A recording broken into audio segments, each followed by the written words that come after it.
哎，芳姐，来，从老家带了点桃给你尝尝啊。老板，你怎么这么客气啊？没事啊，顺手的事儿啊，味道还是不错的啊。啊，谢谢老板。工作吧。哎，老板，你等一下。怎么了？我有个事想跟你说。你什么事儿？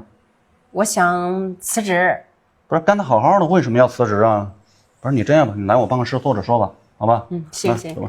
不是这干得好好的，为什么要辞职啊，芳姐？老板是这样的。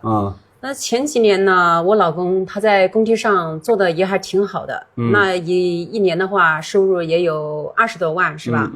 但是最近几年呢，那个工地上现在真的是不景气了，一年到头那才搞个4、5万呢，那完全不够家里面的开支，再加上我的工资呢，一个月才4000多块钱，你看2个孩子，一个上大学，一个上高中，你说怎么够啊，是吧？所以呢。正好我有一个同学，他在外面混得挺好的，他是做服装实体店的，他说想带我，就是让我去跟他一起干，所以呢，我就想辞职去跟他一起去创一下业。哦，是这样，那要不要你投钱呀？那可能要投一点吧。还要投一点钱是吧？这个服装这个行业你了解过没有啊？大致也了解过。大致也了解过是吧？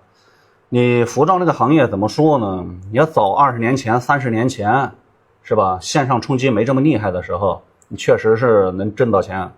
你包括现在最近这几年，知道吧？你把线上结合起来，你未必能挣到钱。那不网上不是有一句话吗？一个老板是不是啊？一年是吧？搞服装线上那个销售额借梦为10个亿了，知道吧？到最后一算账是吧？什么打流量的钱呀，什么是吧？这员工费用啊、场地费用啊，乱七八糟一算，还倒亏500万。你说这个行业是多么一个红海的市场，还往里钻呀？就是这个东西怎么说呢？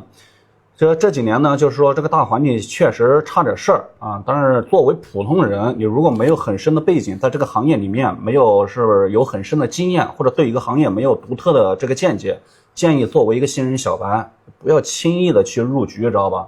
你可以去边打工。是吧？边去了解这个行业，但是如果说是边打工边去了解这个行业，你在这儿工作其实也都是一样的。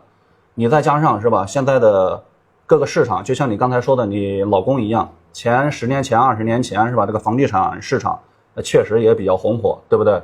但是你看现在这几年是不是这个房价夸的往下降，就降到这么低了，还没人买。所以就是一个房地产，它也能带动很多行业。你比如说像门窗啊、家电呀，包括你老公说的工地这一块，是不是？但是你看你现